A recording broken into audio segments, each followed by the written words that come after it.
Je suis le docteur Fabien Brigand, je suis médecin urgentiste à l'hôpital Saint-Antoine. Je suis Jean-Philippe Spano, chef de service d'oncologie médicale à l'AP-HP Sorbonne Université, exactement au sein du groupe Pitié-Salpêtrière à Paris. Je suis le professeur Raphaël Vial, je suis le chef du service de chirurgie orthopédique et réparatrice de l'enfant à l'hôpital Trousseau qui est situé à Paris dans le 12e arrondissement.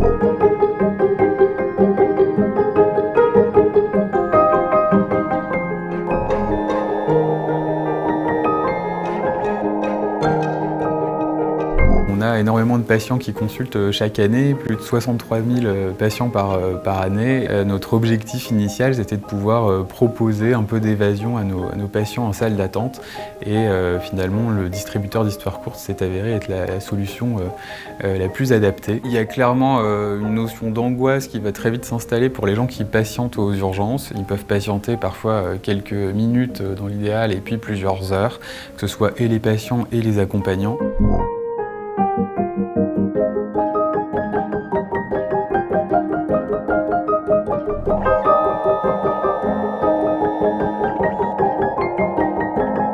Je dirige donc un service d'oncologie médicale où nous prenons en charge des patients adultes atteints de cancer, de tumeurs dites solides.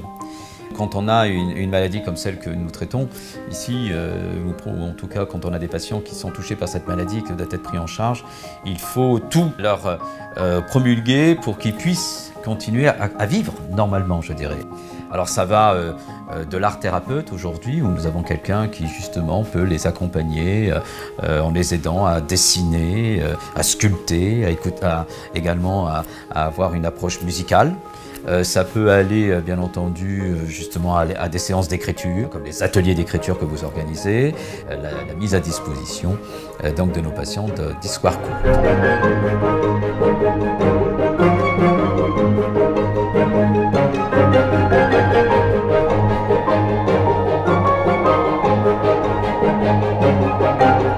Mon principal métier, c'est de m'occuper des enfants qui ont des pathologies du squelette ou des muscles. On a quand même besoin d'aider et de supporter le mental à la fois des enfants et de leur famille, parce que dans un hôpital pédiatrique, vous avez à traiter l'enfant et puis vous avez très souvent les deux parents qui vont participer à la prise en charge. Ce qu'il faut bien comprendre, c'est qu'un enfant dans un service de chirurgie, il est opéré et puis après il s'ennuie. Il s'ennuie avant, il s'ennuie après, parce qu'il n'y a pas grand-chose à faire.